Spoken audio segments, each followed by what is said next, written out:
you to pay for it, right? Yeah, you just need to. I felt like the guy who was like showed up at a building, like if someone's building a nice big building, and I'm the housing inspector saying, "Where's your permit?" Sorry. Yeah, but anyway, so Saranya, Francisco, Dinesh, I think we have a pretty cool. I love the sidecar. I think it's been needed for like since 2010. Yeah, so I'm really happy you guys do this. After this is lunch, but let's all hang out together, and then afterwards we have a full day, and so let's just keep it going. Can you turn on? Oh, it's not on? I've been yelling the whole time.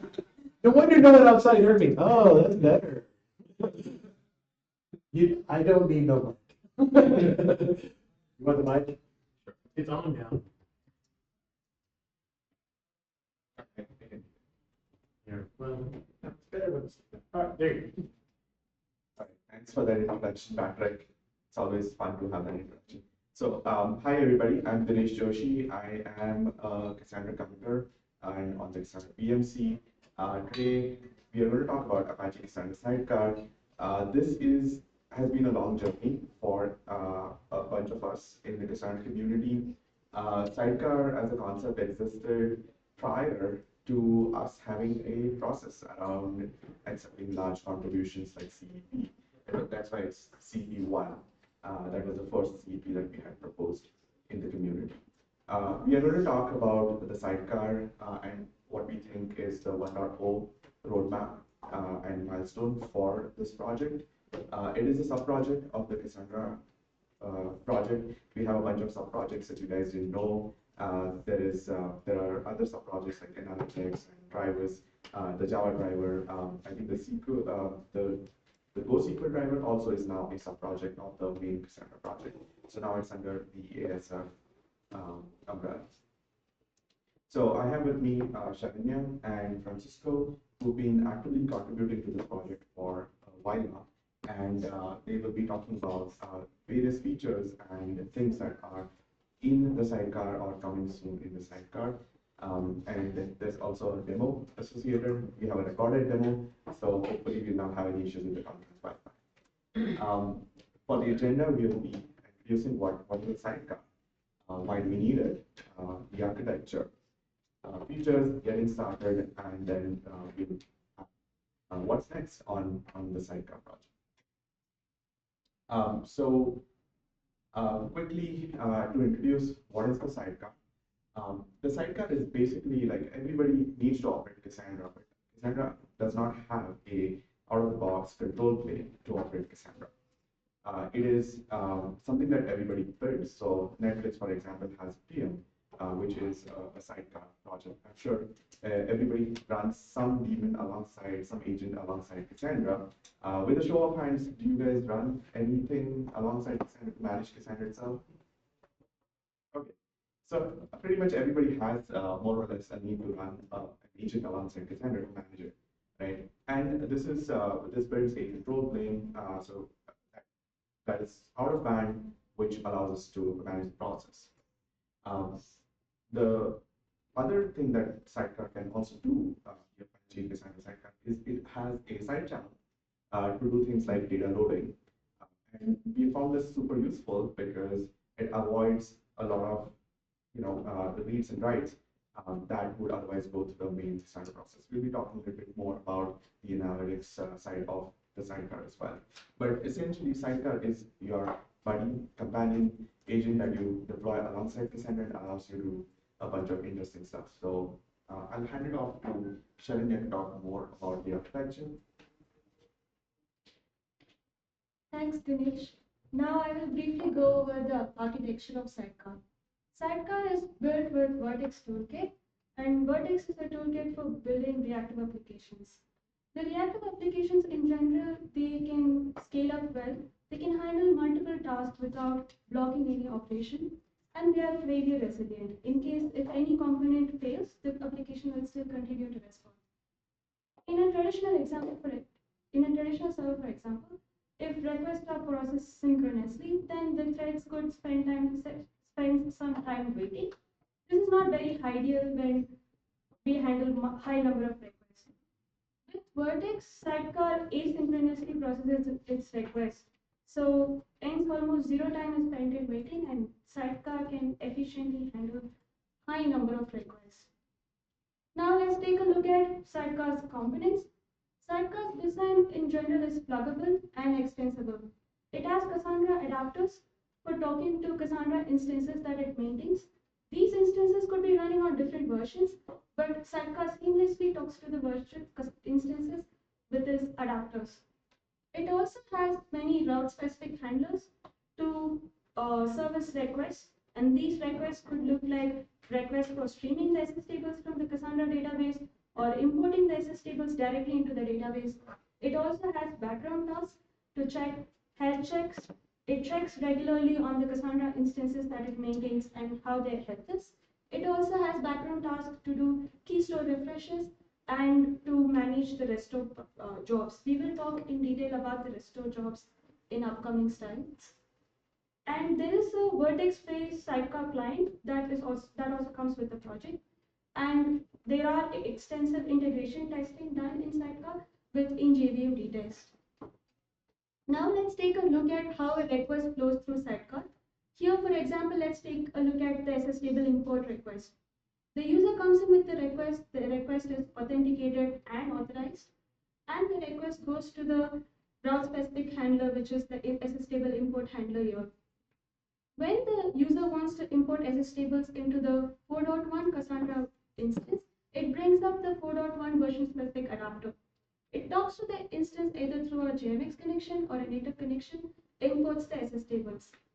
If the handler has to import the SS tables into a 5.0 instance, then it brings up the 5.0 adapter and it seamlessly talks to the instances. Finally, a response is sent back to the client. Now let's go over what will be the major features that will be in the 1.0 release of Sidecar. Sidecar will have adapters for seamlessly talking to instances running on different versions, and it has all the functionality that is needed to support bulk analytics. And through bulk analytics job, we can both bulk read and write data.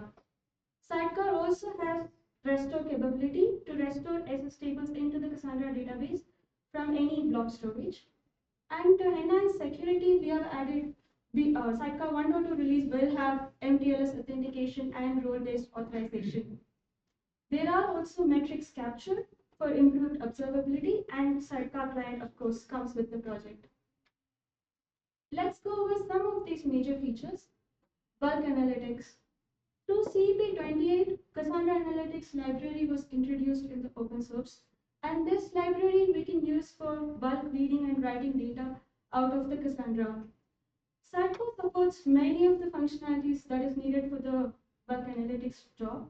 For example, for bulk reading data out of Cassandra, we can use the Sidecar stream endpoint that directly reads the SS tables from the data directories and streams them through zero-copy streaming.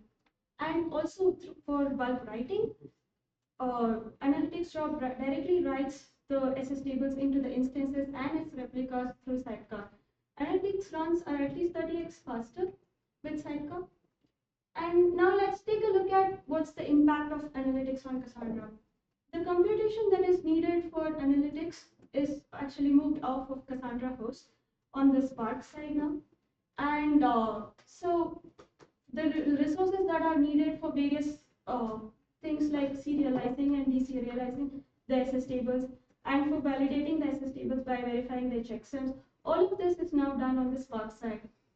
Bulk reads, when we are reading the SS tables from data directories, will have very minimal computation impact during reads, and bulk writes can actually save compaction activity because we directly write the SS tables into the instances and replicas.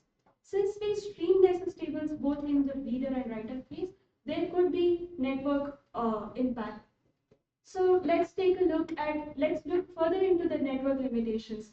Here, the bulk writer streams its SS tables to the sidecar. This connection goes over WAN.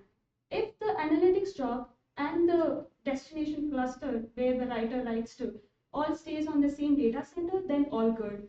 But what if they live on different regions? Like the analytics is on a different continent and the destination cluster is in a different place. Then, then this model could run into bandwidth related limitations. So to address this, a S3 compatible data transport layer was added to bulk writer. With this S3 compatible data transport layer, the analytics job writes the SS tables through to S3 and then triggers a restore on sidecar. In this diagram, you can see the Spark driver initially triggers a control connection to sidecar to set up the restore job. And then the Spark executors, they process the SS tables and upload them to S3. Once the upload is complete, the task triggers a restore on Sidecar. Sidecar then downloads the SS tables from S3. And by doing this, we avoid any bandwidth limitations that is imposed on direct transfers. Looking further into the Sidecar side of things, what Sidecar does is it maintains a information pool of what are the restore jobs that it maintains, and it maintains this in the Cassandra database itself. So it regularly looks for restore jobs, and when a new restore job comes up, Sidecar queues the job, and while processing the task, it downloads the SS tables from S3 and imports them into the Cassandra database through the SS table importer. There is rate limiting included during the restore feature. So the S3 compatible data transport layer, the introduction will work for any S3 compatible data transport layer. And this we can also use the S3 replication in case the bulk writer has to write the data to multiple remote data centers. Then we can upload to S3, use S3 replication, and then trigger a restore on all the sidecar side. We need not stream the SS tables each and every time. Now let's take a look at the authentication and authorization part. To enhance sidecar security as part of 1.2 release, we will have authentication and authorization support. For authentication, we have included MTLS authentication. MTLS authentication is certificate based, and certificate based authentication is generally more secure than password based. In this certificate based transfer, both the server and the client will exchange their certificates and validate each other's certificates. Sidecar has pluggable design here too. It has pluggable certificate validator and identity validator. By default, the implementation is we have added implementations for verifying SPIFFE certificates. Sidecar has hot reloading capability too. So with this, we need not bounce the server for the server to pick up new certs. It has auto reloading coming with it, and Sidecar client also supports MTLS authentication. Now let's take a look at how a sample certificate looks. The certificate can have various details like who is the owner, who is the issuer, and what's the validity of the certificate. And it also has, like for example, here the SPIFFE certificate has the SPIFFE ID, which is part of the SAN of the certificate. So what Sidecar does is it extracts the ID and then verifies this ID. And to do this, it maintains a list of identities that are trusted, and this it maintains in the Cassandra database itself. It uses the identity to role table that was introduced as part of MTLS authentication in Cassandra. Looking at role-based access control, authorization was also will be added to Sidecar as part of the 1.2 release. And the authorizer design is pluggable too. By default, we have the RBAC authorizer. So for doing authorization, Sidecar honors the permissions that are stored in Cassandra. If a user comes in with a request to import SS tables or stream SS tables from a key space or table, it checks if the user has the required permissions on the key space and table. And for this, it checks the role permissions table in Cassandra itself. Now looking over the overall flow, when the request comes into the router, it first checks, authenticates the user, and once the ID is validated, it goes on to authorizer, and in the authorizer, it checks if the required permissions are there for the user role. And in case the permissions are not present in the Cassandra database itself, suppose you are running the MTLS authentication is a newer edition in Cassandra. If you're running an older version of Cassandra, you can store the permissions in a configuration file in Sidecar itself, and that acts as a fallback. And finally, when the authorization check is done, rest of the route-specific handler continues. Looking into observability, Sidecar has improved observability included, like metrics are captured with the drop wizard metrics. Sidecar captures both its server level metrics and it also captures some of the metrics related to the Cassandra instances it maintains. And the server level metrics go through a global registry and the instance specific metrics goes through instance specific registry. The Vertex framework on which Sidecar is built also captures some metrics and those metrics also flow through the global registry. You can filter these metrics based on need, and in the demo we will show what are the configuration look like. Some of these metrics on the server side and Cassandra instance side are like Sidecar could keep track of how many of the instances that it maintains are down or up. It could also show views into what are the thread pools that it has and how their usage is. And it has observability on the restore side, like how many restore tasks are currently running and what's the data size like when it imports the SS tables. On the instance specific side, it can show how many number of JMX or native connections are going down and also show like what's the SS table import data size like and streaming related statistics. Now I will hand it over to Francisco to continue. Yeah. So okay. So how do we get started with the project? So Sidecar is part of the Apache project, and it's a sub-project of Cassandra. So you will find it in GitHub under Cassandra-Sidecar. And how do you contribute into the project? So we warmly welcome new contributions. A contribution can be anything. It can be either patch that you bring into the project. You can also contribute via documentation. You could also try out the project, test it out. If you find issues, file. We encourage you to file new issues under the Jira, Cassandra Jira. The label is going to be Cassandra SC. We are actively discussing in the dev mailing list.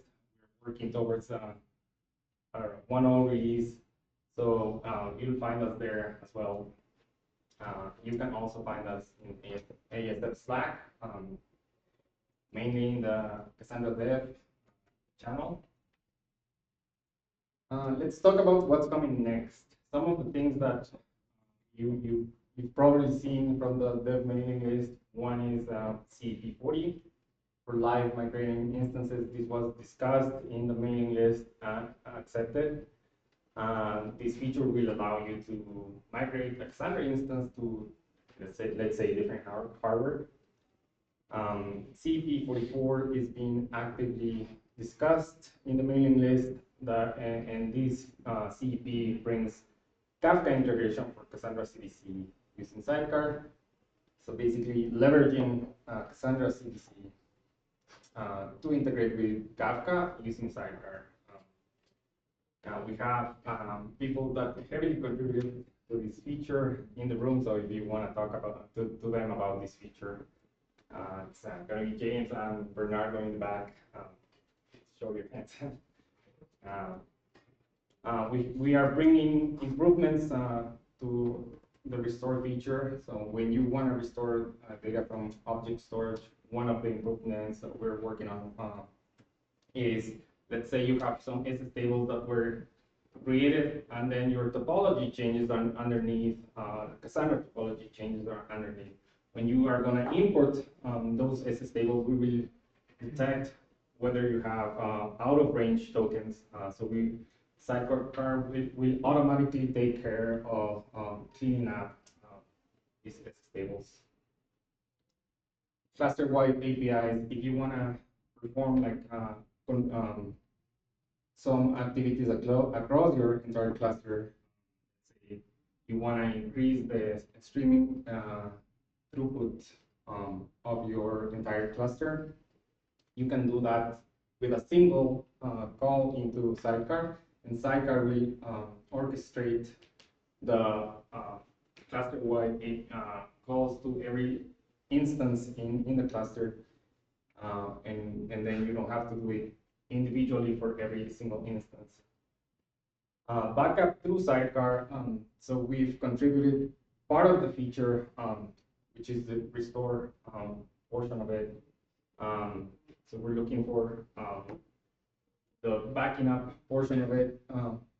So these are things that are being discussed. We're thinking about these features, and things are coming into the project. I have a small demo. It touches on some of the features that we Saranya discussed in the presentation. And I did a recording because I thought I ran into issues, yeah, like Jordan and yeah, in the previous presentation. So let me see. Pause here. So I wanna. What I did here is I created a CCM cluster. So I'm gonna do a 3-node CCM cluster. I'm gonna use the latest trunk, and we will have for Cassandra, we're gonna do password-based authentication. We're gonna use Cassandra authorizer, and it's gonna start with a single data directory, so 3 nodes. I'm gonna start the CCM cluster, and this CCM cluster is what I'm gonna be configuring in Sidecar. So the name of the CCM cluster is Sidecar demo. Once the cluster starts up, I'm gonna check the ring, so I can see that everything is up and normal in the cluster. So next, Sidecar has a Sidecar YAML, so similar to what we have in Cassandra. Sidecar has its YAML. So in the YAML configuration, I'm gonna go over the Cassandra's instances section. So I have 3 instances configured in the cluster. So I just label them with some ID identifier. So each instance is going to get a unique ID. So ID 1, 2, and 3. We configure the data directories. So in this case, the what we ship is not test. So let's go ahead and copy over the configuration for the Sidecar demo. So my CCM cluster is called Sidecar demo. I'm gonna go ahead and verify that this directory exists. So I have some system key spaces here. So we can see that we have these key spaces for node 1 and node 3.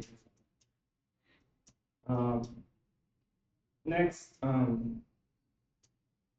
let's go ahead and run the Sidecar project. So for that, oops, hit the wrong place.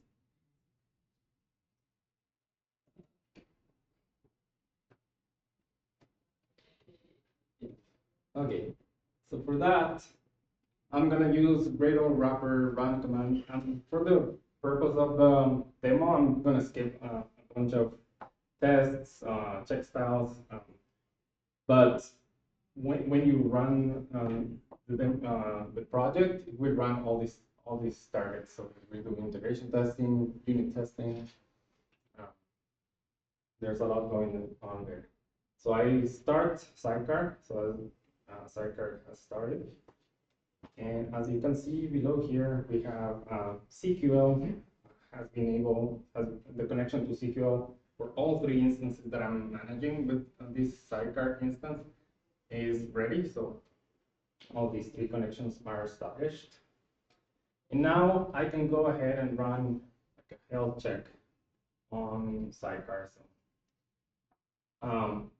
I have a localhost 1 mapped to my Cassandra instance 1. This is what I did in my local environment. I mapped localhost 1 to my Cassandra instance 1, localhost 2 to instance 2, and localhost 3 to instance 3. And I can do things like run a curl command against localhost 1 and check the health of instance 1 cluster. I can run a curl command against localhost 2 and that's going to check the health instance of my instance 2 in the cluster. Or I can also specify the instance ID query string parameter as well. So this is an alternative way of creating the instance 3 health of your sidecar, of your Cassandra instance that is managed by Sidecar. Let's now take a look at MTLS.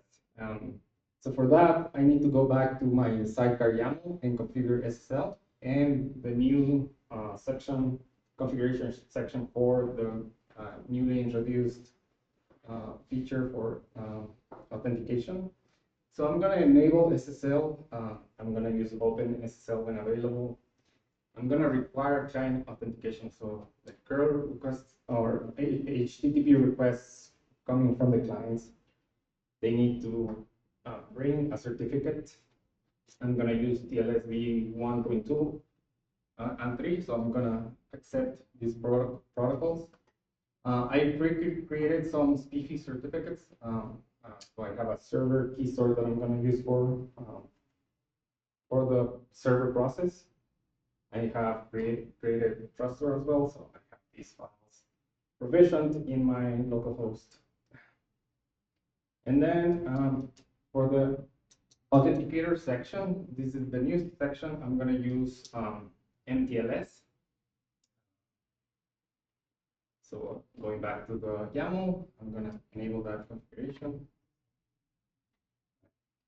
Yes, you can see here we have MTLS for the authentication configuration. I'm going to use SPIFFE validation. These are all pluggable in Sidecar.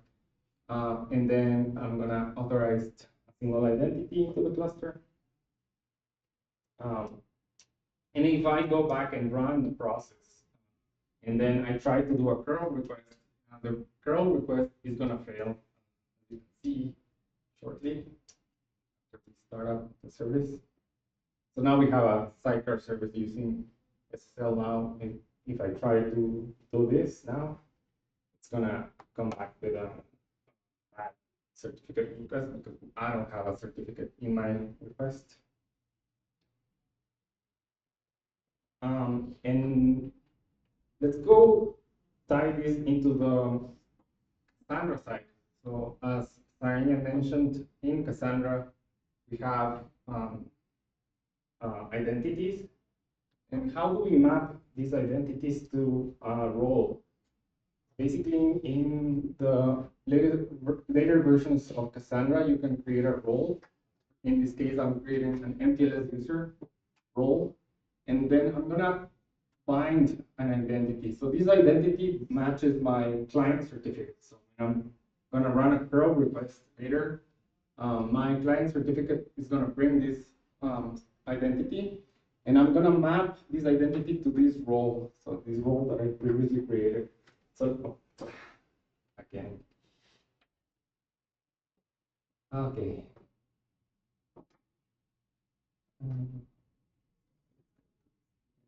Okay. So let's go ahead and create a key space on table in this cluster. So I'm just going to create a sample key space from the documentation, the cycling key space that you might recognize, cyclist name, and then let's add some data.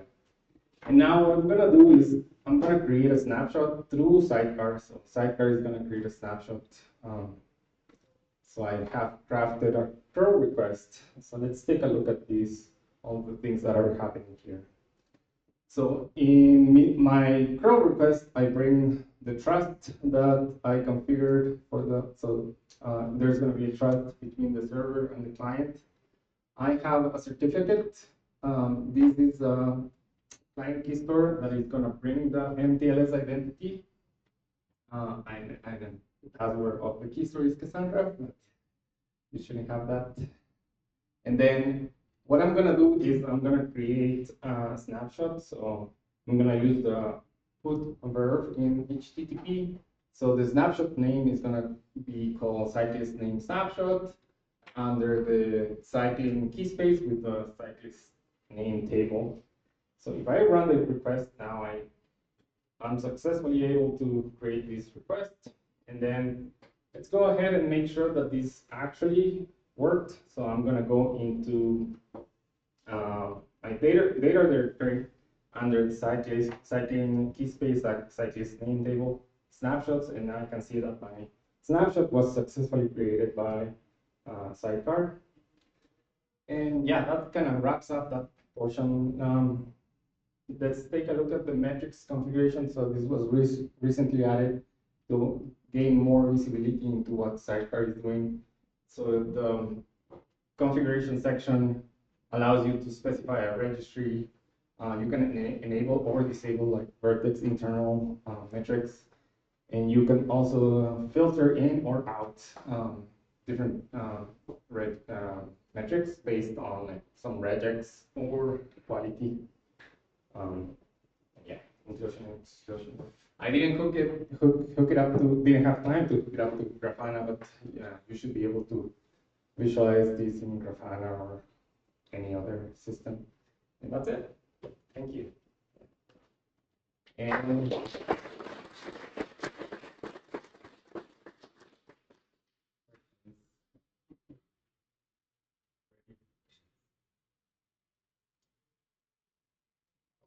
when is Sidecar going to be released? when is Sidecar going to be released? We are working towards that. What we wanted to get in Sidecar was authentication authorization. There are some other aspects being discussed in the mailing list. For example, documentation is one of the aspects. And there we have an active thread in the dev mailing list to kind of talk about what's going to be part of this release. But I do feel that we have to start releasing the software so other members of the community can benefit from Sidecar. And when we release Sidecar, you can also enable analytics releases, which should benefit part of the community and probably bring more engagement and maybe JIRAs and enhancements. And it's something that we are actively working on. Just curious, why do you guys choose to go with based on Why use MTLS versus like for example, JOT? Yeah. Just convenience, because in Cassandra, we added, there was a recent introduction for MTLS support. And this feature kind of maps one-to-one to what we have in Cassandra. But there's nothing stopping you to implementing like JOT based on authentication. And in fact, you can support both MTLS and JOT and any other authentication. So that should be, and in fact, I think it should be a goal to support JOT at some point as well in Sidecar. Yeah, it kind of maps directly to Cassandra. So we have like SPIFFY. SPIFFY is also part of the implementation of MTLS in Cassandra. Do you guys use the Cassandra application tables for help? Yeah, so we actually, going back to this. Can you repeat the question, please? Oh, if we use the Cassandra auth tables, maybe you can take it. We use the Cassandra tables like under system or keyspace. We use the identity to role table to initially recognize what role the user belongs to. And then once we extract the role, we look at the role permissions table to check what the permissions are based on the resource, which could be a keyspace or table. We are also looking to add further custom permissions like getting permissions for compaction action, repair action on the Sidecar side. Right now, it's just based on keyspace and resource table. So if there's like an thing a distributed application. Yeah, so we have a fallback in that case. So we maintain admin identities in the Sidecar configuration, So those admin identities will be both authenticated and authorized, and they can talk to Sidecar. And once we have the database up, regular users can talk.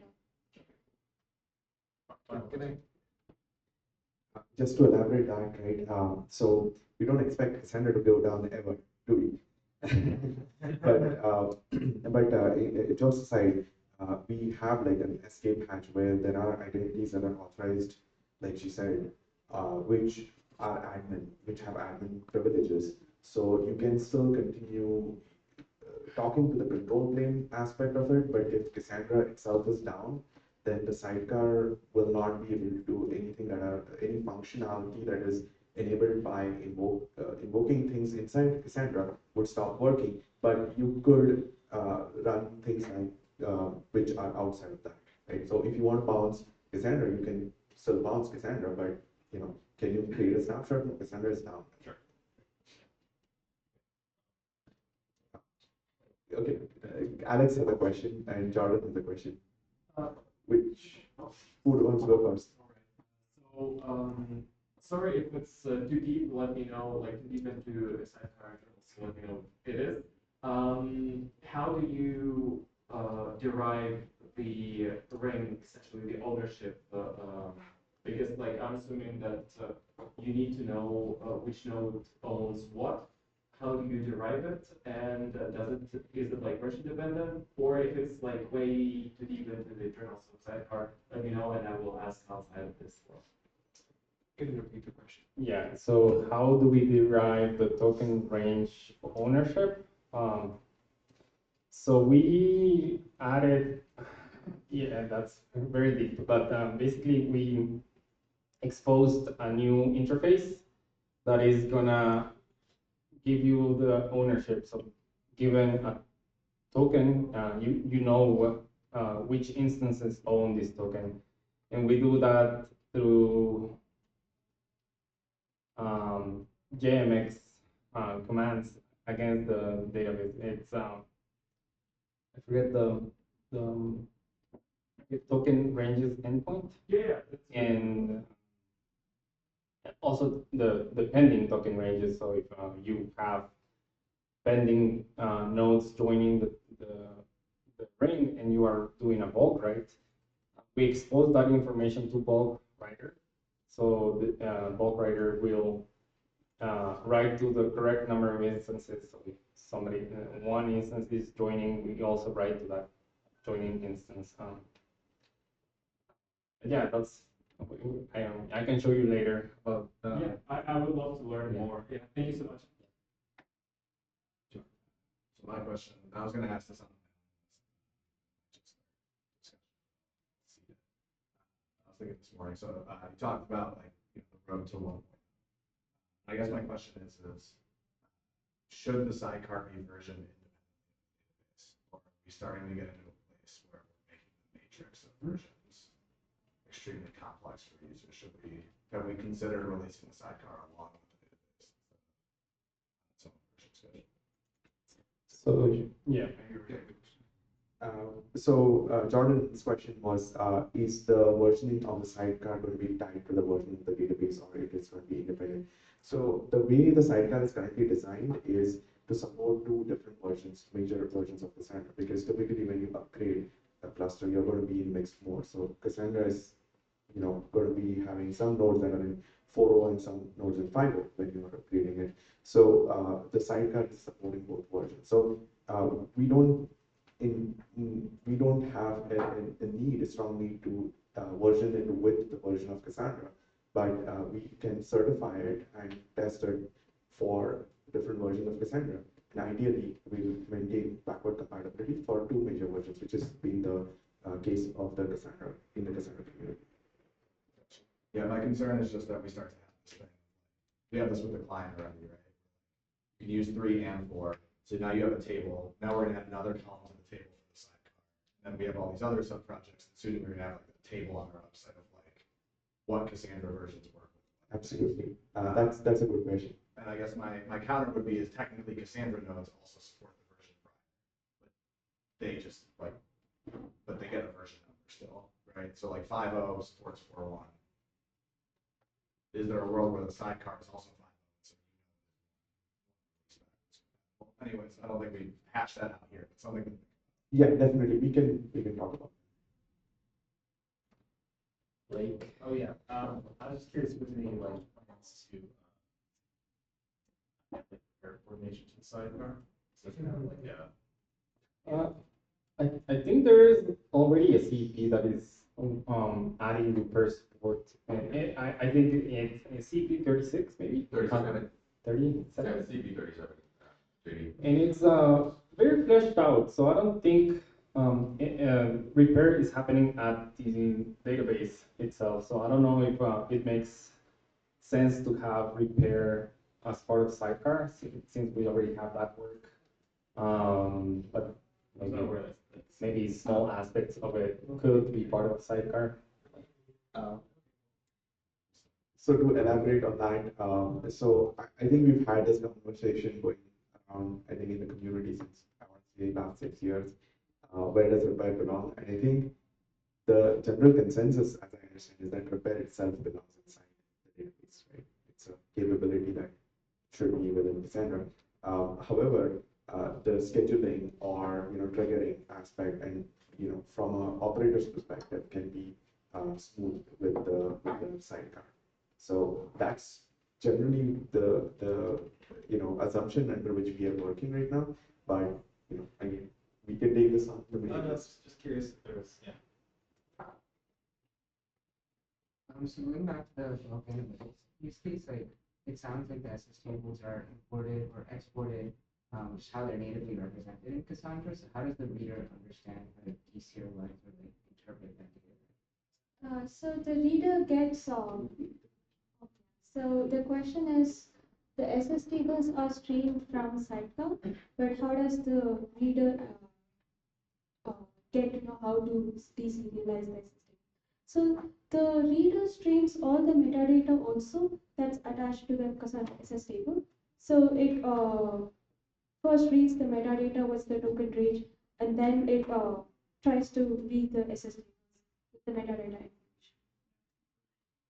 So to elaborate a little bit more, so part of the analytics project, we have a bridge, which is an interface into